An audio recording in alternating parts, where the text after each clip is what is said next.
Hola, buenas tardes. Volvemos a retomar las jornadas. Ahora vamos a dar paso a una charla del excelentísimo señor don José Antonio Balbuena Alonso, consejero de Transición Ecológica, Lucha contra el Cambio Climático y Planificación Territorial del Gobierno de Canarias. La charla se titula Canarias ante el cambio climático. Presento brevemente. José Antonio Balbuena Alonso completó sus estudios como arquitecto técnico en la Universidad de La Laguna, obteniendo méritos académicos como el premio del Consejo Superior de Arquitectura Técnica al mejor expediente académico. También logró el premio al mejor trabajo de fin de carrera y el premio al mejor trabajo de mediciones, presupuestos y valoraciones. Su formación incluye el título de Ingeniero de Organización Industrial por la Universidad Politécnica de Cataluña y el de Ingeniero de Edificación por la Universidad Camilo José Cela. En junio de 2019 fue nombrado consejero de Transición Ecológica, Lucha contra el Cambio Climático y Planificación Territorial del Gobierno de Canarias y desde la consejería lidera los trabajos para el desarrollo de la primera Ley Canaria de Cambio Climático, así como la Ley Canaria de Economía Circular o el Plan Canario de Transición Energética, entre otras normativas.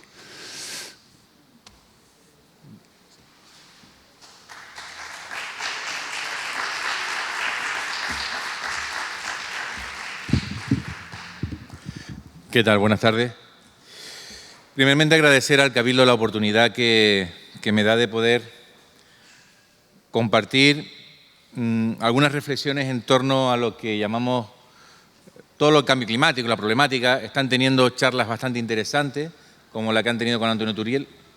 Vamos a ver si empieza la presentación. Bien, perfecto. Esta es la primera.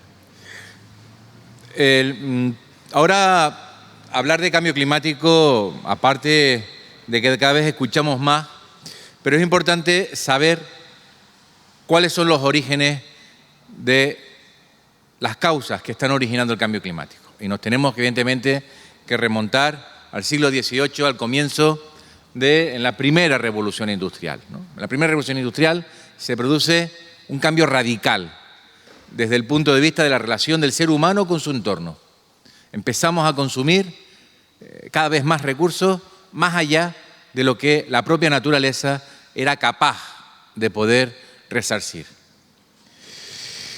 Recuerden que el planeta Tierra tiene 4.500 millones de años y por lo tanto estamos hablando de una serie de elementos que empezamos a emitir a la atmósfera, que se transforman en gases de efecto invernadero, que empieza a calentar la atmósfera hace poco más de 250 años. Por cierto, la misma fecha en la que Humboldt, que visitó Canarias, que fue un gran ecologista, un gran científico, cuando viajó a Venezuela, empezó a decir que la relación del ser humano con el entorno, esa deforestación que se producía en los entornos de los lagos de Venezuela, estaba teniendo efectos negativos sobre la biodiversidad. Y que, por lo tanto, había que tener cuidado con cómo actuábamos en nuestro entorno, porque podíamos causar daños irreparables. Por lo tanto, en el siglo XVIII no solo empezamos a provocar una serie de efectos, de elementos que provocan o que nos van a provocar el cambio climático, sino que ya empiezan a haber personas con los medios de aquella época que empiezan a darse cuenta de que esos cambios que estamos produciendo a nivel global igual podían traer algo malo al planeta Tierra. Ya en el siglo XX empezamos a hablar, sobre todo en la segunda mitad, de cómo la concentración de gases de efecto invernadero de una forma progresiva iba aumentando en las atmósferas. Empezábamos a ver cómo ese incremento tenía un comportamiento distinto a lo largo del año. Se incrementaban en primavera, bajaban en otoño y se empezaban a ver algunos elementos. Ustedes conocen de manera sobrada lo que entendemos como los Acuerdos de París, la COP21, unos acuerdos que básicamente se sustentaban en que teníamos que controlar el incremento de la temperatura en el planeta Tierra para garantizar la supervivencia de la vida en el planeta Tierra. Acuerdos que no solo no hemos cumplido, sino que hemos ido más allá de los distintos escenarios que nos habíamos establecido. Las Naciones Unidas, el IPCC, en el año 88, empezamos a establecer una serie de datos que nos permiten saber si las cosas las estamos haciendo bien o no las estamos haciendo bien. Se fijan esto que aparecen como las trayectorias de concentración representativa o RCP, que lo que viene a decir es en función de cómo va incrementándose las emisiones de gases de efecto invernadero, pues evidentemente a eso le asociaban una serie de consecuencias. Decían, bueno, pues estábamos en la primera, en la curva, la que tiene mayor pendiente, la azul, yo soy daltónico y yo lo veo azul, la cosa va mal. Y empiezan a señalar que para que las cosas tengan que ir bien, tenemos que colocarnos en la curva más suavita, la amarilla, la RCP 2.6. Y es precisamente esa de donde sale, se ve en el cuadro de arriba, que si lográsemos colocarnos en esa curvita desde el punto de vista de emisión de gases de efecto invernadero, podíamos garantizar que la subida de la temperatura media en el planeta Tierra de aquí a final de siglo no sobrepasaría 1,5 grados respecto a la temperatura que tenía antes del comienzo de la primera revolución industrial. Es decir, la primera diapositiva, pues si lográsemos mantenernos en esa curvita amarilla, desde el punto de vista de emisiones de gases de efecto invernadero, se podría garantizar que la Tierra no experimentaría un crecimiento de la temperatura por encima de ese 1,5 grados respecto a la era preindustrial. Pero ¿cuál es el dato? A partir de la COP21 se han venido celebrando todos los años distintas conferencias. Y la realidad es que estamos lejos de esa curva amarilla. Ni tan siquiera estamos en la curva más pendiente azul. Estamos por encima de esa curva. Es decir, la situación es peor. Es peor también porque a medida que pasan los años, tenemos más datos. Somos capaces de desarrollar nuevas investigaciones. Somos capaces de poner nuevos datos sobre la mesa que nos hacen afinar aún más cuál es nuestro diagnóstico actual. Cada 5 o 7 años, las Naciones Unidas, eso que se llama el IPCC, que es al final la reunión de científicos de todas las ramas, que se dedican a investigar y analizar todas las publicaciones e investigaciones que se publican todos los años a lo largo de esos 5 o 7 años, sacan informes. En el último, lo que demuestran es que el responsable del cambio climático es el ser humano, de forma científica, algo que ya se sabía. En el anterior, lo que se demostraba es que se estaba produciendo el cambio climático. A pesar de que había evidencia, tuvo que venir la comunidad científica para en los 2 últimos informes demostrar en el antepenúltimo lo que era obvio, que se estaba produciendo un cambio climático, y en el último, que el responsable es el ser humano. Además, en el último hay un dato importante cara a esos negacionistas. Todos hemos escuchado que en el pasado ya ha aumentado el nivel del mar, que ha aumentado las temperaturas, que lo que está pasando ahora ya había sucedido en el pasado. Esta barra representa, de forma simulada, los 4.500 millones, no 7.500, los 4.500 millones de años que tiene nuestro planeta desde que se inicia. Y ahí vemos que efectivamente hace 50 millones de años fue la última vez que los océanos tenían concentraciones de pH como el que tiene en la actualidad. Que hace 3 millones de años se produjo un periodo de 50 años tan caluroso como el actual. Que hace 2 millones de años las concentraciones de CO2 en la atmósfera eran las mismas que las que tenemos en la actualidad. Que hace 125.000 años se produjo un periodo cálido como el que tenemos en la actualidad. Que hace 3.000 años se produjo un incremento del mar en un siglo como el que se ha producido en la actualidad. Todo lo que estamos padeciendo ahora ya se ha producido en el pasado, con datos paleoclimáticos. Pero ¿cuál es la diferencia? Que todo esto está pasando en el mismo instante. Todo esto que antes no coincidía en el tiempo, que es verdad que ha sucedido, algo hace 50 millones, 3 millones de años, 2 millones de años, 11.000 años, el problema es que está pasando ahora. Por lo tanto, es una combinación de los elementos más negativos que pueda haber para la vida en el planeta Tierra, se están concentrando en un mismo espacio temporal. Además, El último informe ya empieza a darnos qué va a pasar en el planeta en lo que queda de siglo. Se dice, los ecosistemas terrestres van a desaparecer, el 48% de nuestros ecosistemas van a desaparecer. Por ejemplo, con los datos actuales, es altamente probable que la vida desaparezca en el mar en el último cuarto de este siglo. Se dice que la disponibilidad de agua potable en el planeta Tierra se va a reducir la mitad de la que tenemos en la actualidad. Que los daños por inundaciones casi se van a multiplicar por 4. Que la alimentación va a disminuir su calidad de forma considerable. Que se va a producir un deterioro acelerado de la salud física y mental. O que, por ejemplo, van a haber 1.000 millones de personas en el planeta Tierra que se van a ver afectadas por el incremento del nivel del mar y que, por lo tanto, sencillamente tienen que emigrar a otro punto. Nosotros hemos, de alguna forma, desarrollado modelos a escala regional.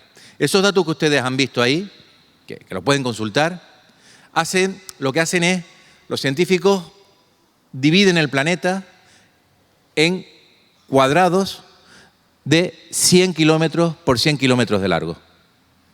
Canarias se analizaron esos cuadrados.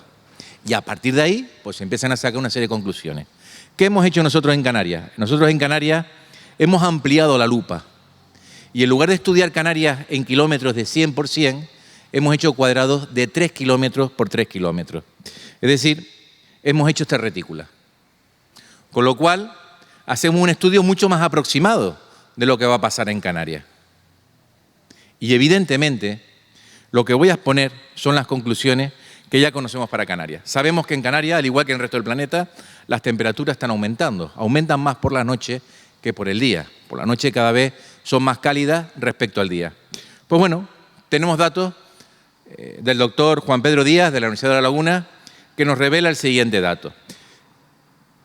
El primer cuadro de arriba es la situación actual. Tenemos temperaturas las temperaturas máximas, de alguna forma durante todo el año, pues suelen estar entre los 20 y 25 grados. O sea, son las temperaturas normales. Pues bien, lo que tenemos previsto a final de año, porque nos encontramos, estos son los distintos escenarios. Recuerden que nos encontramos por encima del peor de los escenarios, por lo tanto no tenemos que ir al rectángulo de abajo.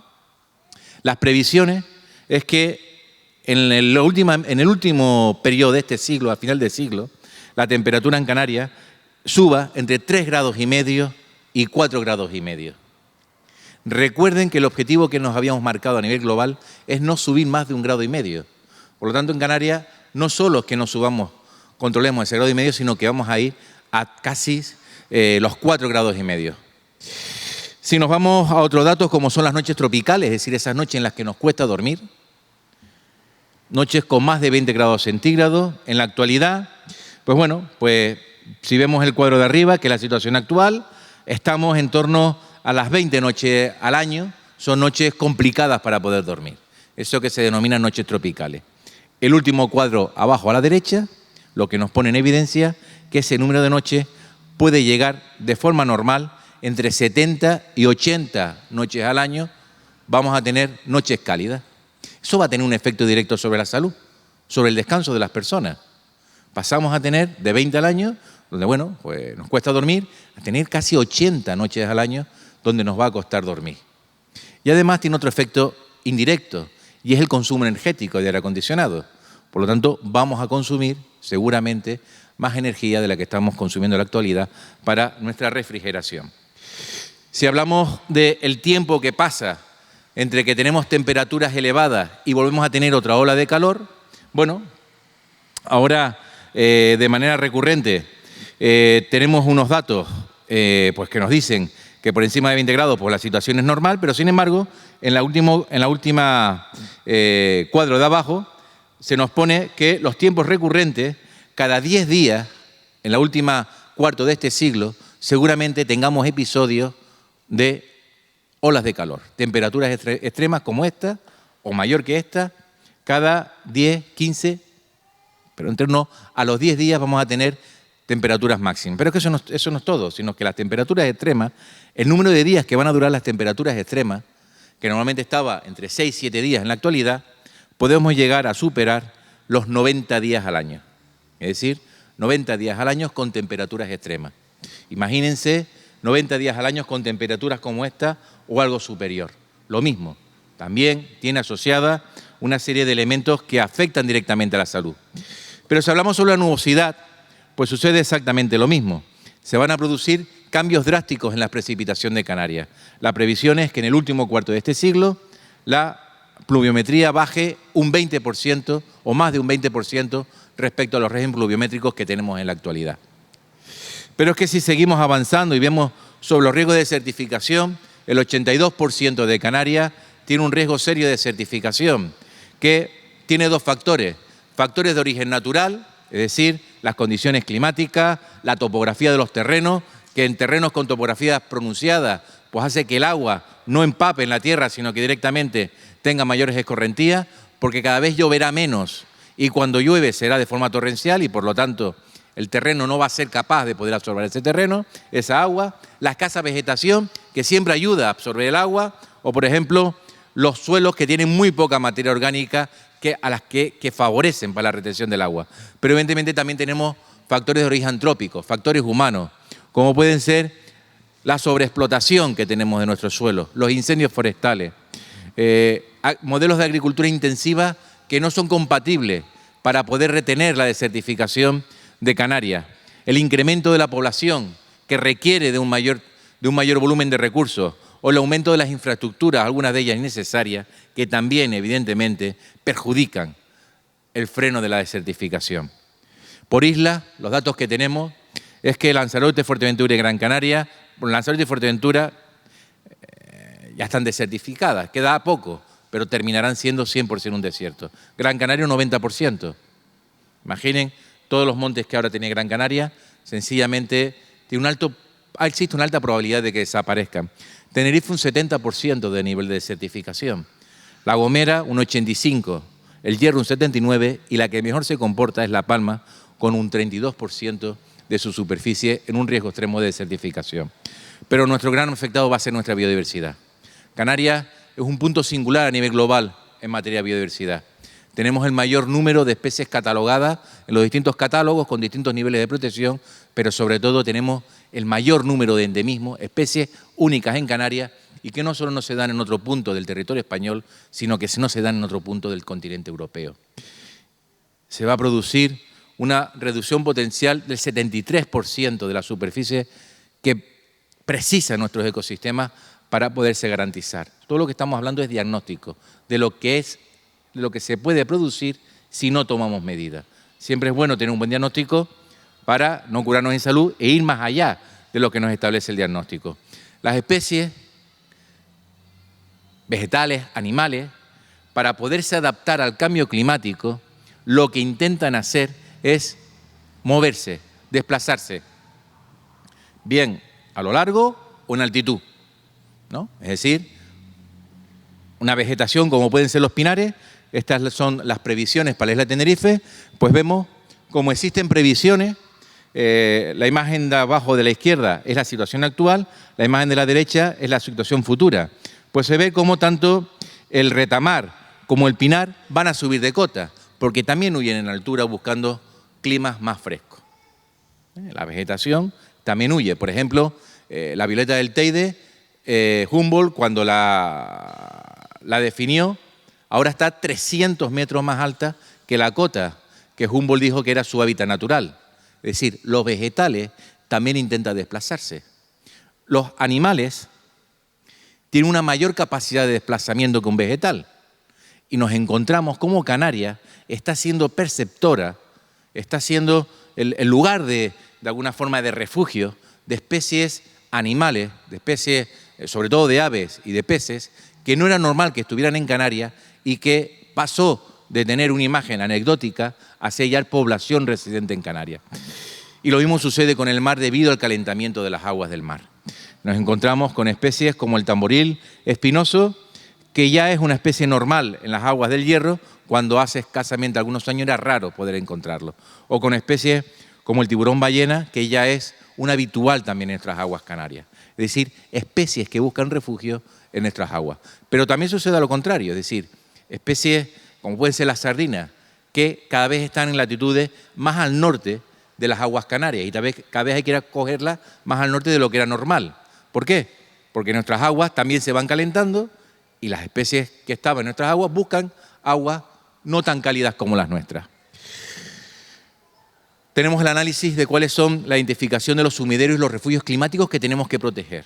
Con esto hay que tomar decisiones para hacer los corredores ecológicos en nuestras islas. Y eso va a tener interferencias. Por ejemplo, aquí, en Tenerife, tenemos un problema serio en el área metropolitana Santa Cruz de la Laguna. El corredor biológico normal que necesita la isla de Tenerife tiene que intentar coser un espacio altamente colmatado.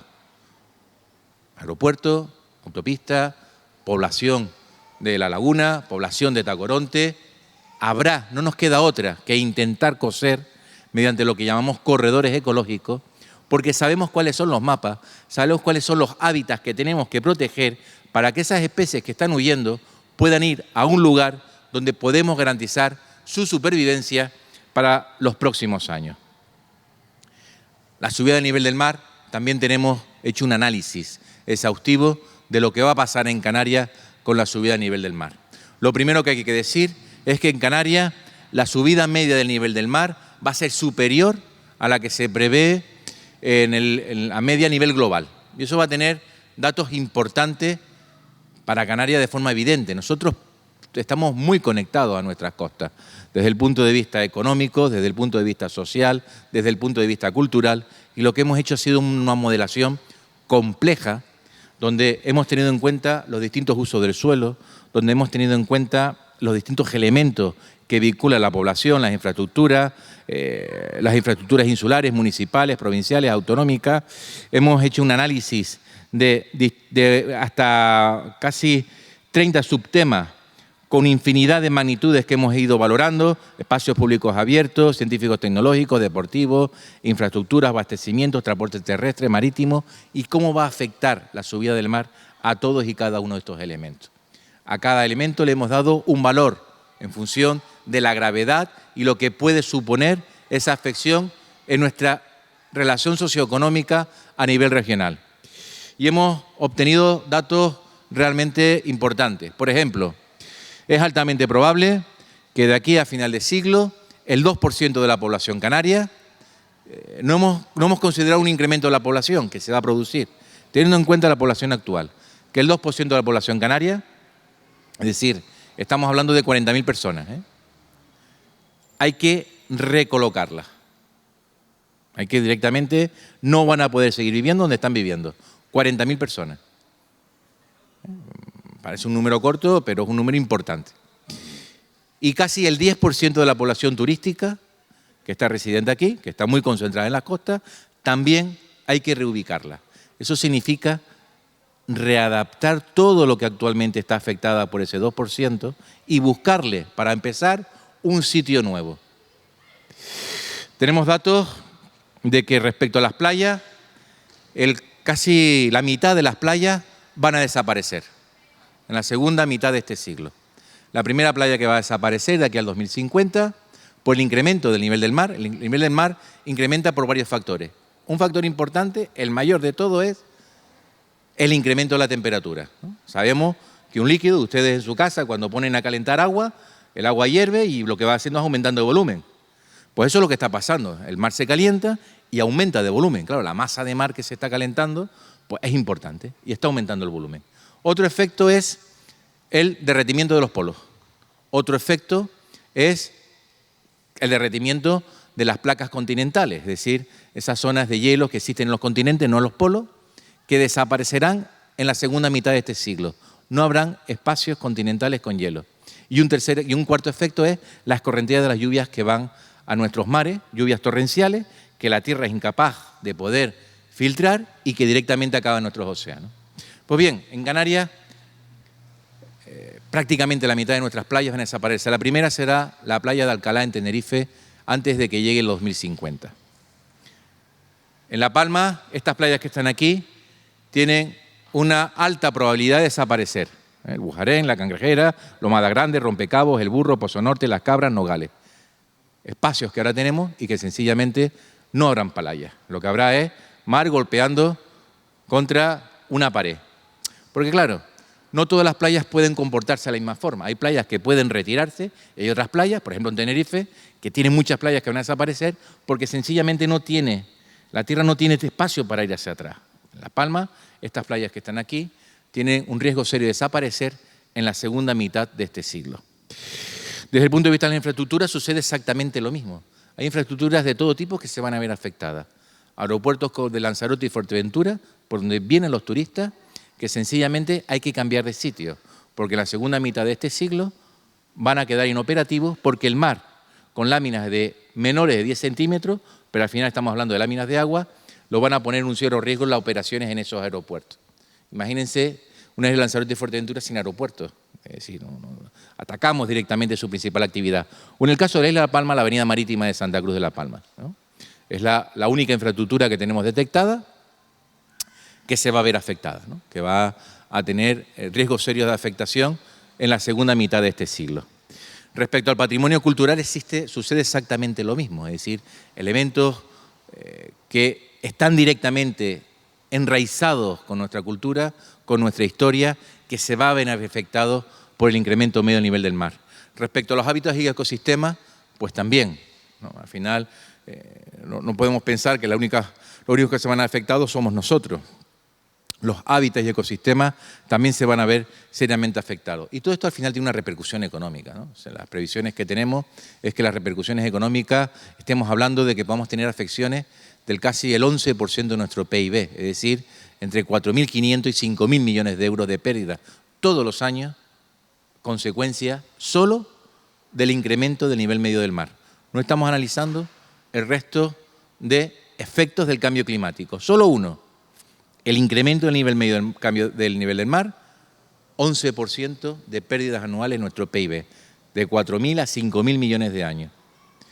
Ahora hay que analizar qué va a pasar con el resto, incremento de temperatura, pérdidas de biodiversidad, etc. Se han hecho también índices sintéticos globales para ver cuáles son los municipios que más se van a ver afectados. Tenemos que irnos nuevamente a los últimos cuadros, los dos últimos cuadros de abajo, que son a final de este siglo, tal como vamos, que es con el peor de los escenarios. Bueno, pues evidentemente vemos que las islas con mayor riesgo pues son Lanzarote y Fuerteventura. Única y exclusivamente estamos analizando el incremento del nivel medio del mar, que es el primer dato que hemos podido analizar. Pero si nos vamos a municipios por riesgo acumulado, pues ahí tienen todos los puntos que tienen un riesgo superior a 6 o 15, que son puntos realmente problemáticos. Toda la costa sur de Tenerife, por el incremento del nivel medio del mar, va a tener un serio problema. En el caso de La Palma, los llanos va a tener un problema importante, también fruto del incremento del nivel medio del mar, o el caso de Santa Cruz de La Palma. Pero vemos los grandes puntos se encuentran precisamente en las islas de Lanzarote y Fuerteventura. Estas son algunas de las conclusiones que hemos obtenido a raíz de este estudio del PIMA Adapta Clima.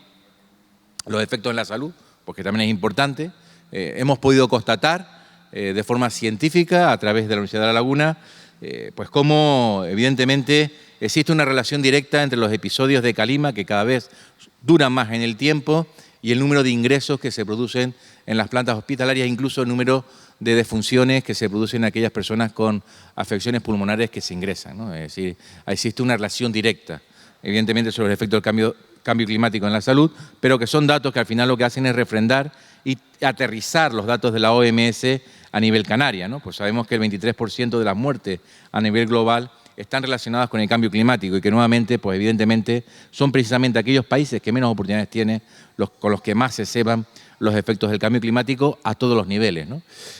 Sabemos que las 10 principales causas de muerte vinculadas con el cambio climático, según la Organización Mundial de la Salud, pues son esas que ustedes tienen ahí, ¿no? Accidentes cerebrovasculares, cardiopatía isquémicas, lesiones no intencionales, cáncer, enfermedades respiratorias crónicas, enfermedades diarreicas, muy vinculadas sobre todo con la falta de agua de calidad y también con la deficiencia en la calidad alimentaria.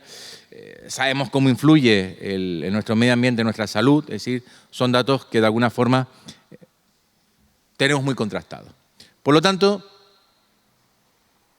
tenemos el diagnóstico. Es decir, sabemos que para poder actuar contra el cambio climático hay que actuar en acciones de mitigación y acciones de adaptación. Adaptación, todo esto que hemos dicho, que si no hacemos nada va a suceder, tendremos que poner los medios para minimizar esos efectos. Nos adaptamos.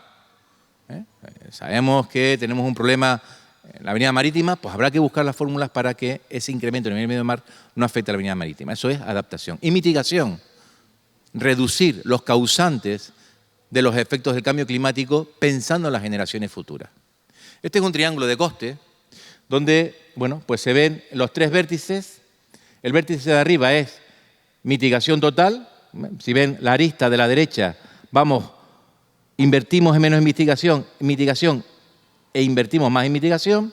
El vértice inferior derecho es adaptación total, también con una curva de coste.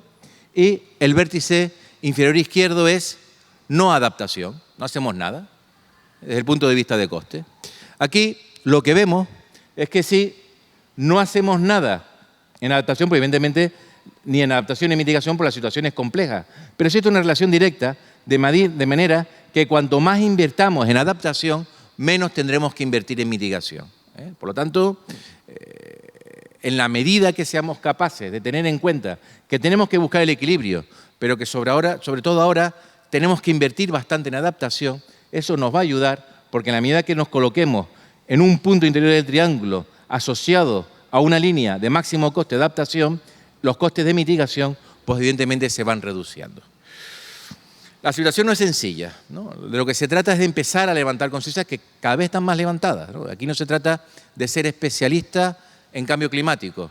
Al final, desde las administraciones públicas, lo que hacemos es analizar y estudiar y apoyar a los científicos. Buena parte de los datos que hemos puesto aquí es porque en Canarias hemos dedicado partidas específicas a los grupos de investigación de la Universidad de Las Palmas y la Universidad de La Laguna para que investiguen los efectos del cambio climático en Canarias. Les hemos dicho que los aterricen, abriendo líneas específicas de investigación porque son necesarias. No es suficiente conocer los datos a nivel global, tenemos que conocer los datos a nivel de municipio. A nivel de municipio para saber cómo hay que diseñar las medidas de adaptación a nivel de municipio. Por lo tanto, de lo que se trata es estar muy atento a lo que nos dice la comunidad científica, muy observador a lo que nos dicen y sobre todo hacerles caso. No nos queda otra que hacerles caso. Aquí no se trata de que nos sentemos a inventar y a pensar qué es lo que se puede hacer o dejar de hacer. Hay que hacerle caso. Y evidentemente, cuanto más tiempo pasa, más duras son las medidas que tenemos que desarrollar en adaptación y en mitigación. Es una carrera contrarreloj. Por lo tanto, la conciencia está ahí, ¿no? Cada vez son más los espacios que se dedican en los medios de comunicación a hablar del cambio climático. Cada vez son más los movimientos de todo tipo que se quejan de que no se está actuando por parte de la administración, que se está actuando.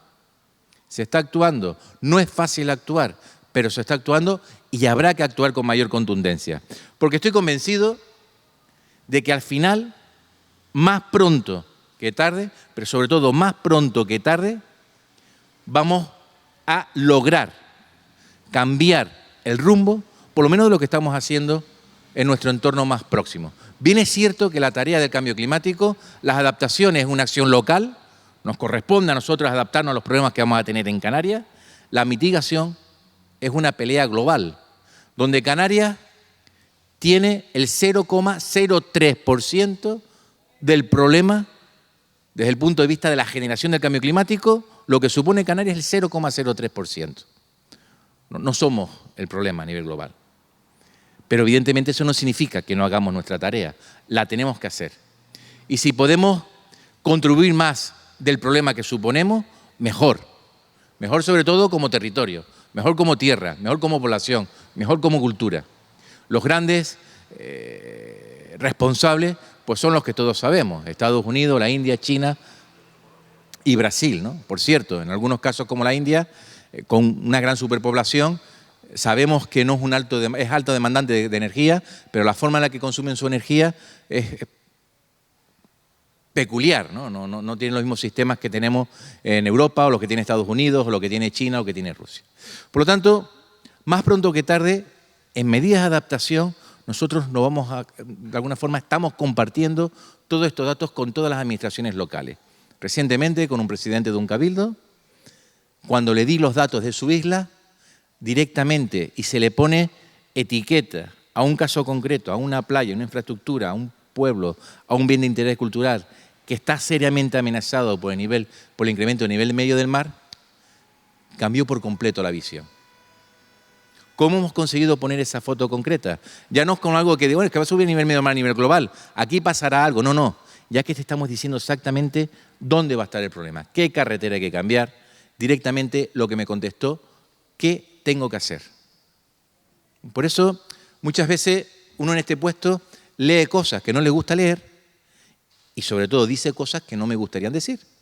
Pero hay que decirlas, ¿no? Hay que decirlas, hay que escucharlas, porque insisto, no se trata de ser especialista, se trata de saber y de poder concretar los problemas que vamos a tener en el futuro más cercano. En primer lugar, para actuar y remediarlo.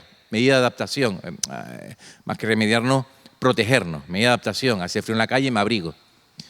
Pero en segundo lugar, y es la medida que más nos van a agradecer las generaciones futuras, es mitigación. Termino. Yo estoy convencido que si la generación que detonó el comienzo de todos aquellos elementos que han originado el cambio climático, es decir, la primera revolución industrial, si Humboldt hubiese tenido los medios que tenemos en la actualidad, desde el punto de vista del conocimiento del científico, yo estoy convencido que la especie humana hubiese tomado otra senda como la que estamos tomando en la actualidad, como la que se intenta tomar en la actualidad. Por lo tanto, 250 años en 4.500 millones de años del planeta Tierra es nada, es una brizna. Por lo tanto, los efectos se empezarán a notar, la reducción. Nosotros no vamos a percibir cómo esos esfuerzos en mitigación se traducen en una disminución del nivel medio del mar, en una recuperación de los hielos continentales, en una disminución de la temperatura del mar, en una disminución de la temperatura media cada año. Esta generación, nuestra generación, no lo va a poder de alguna forma percibir.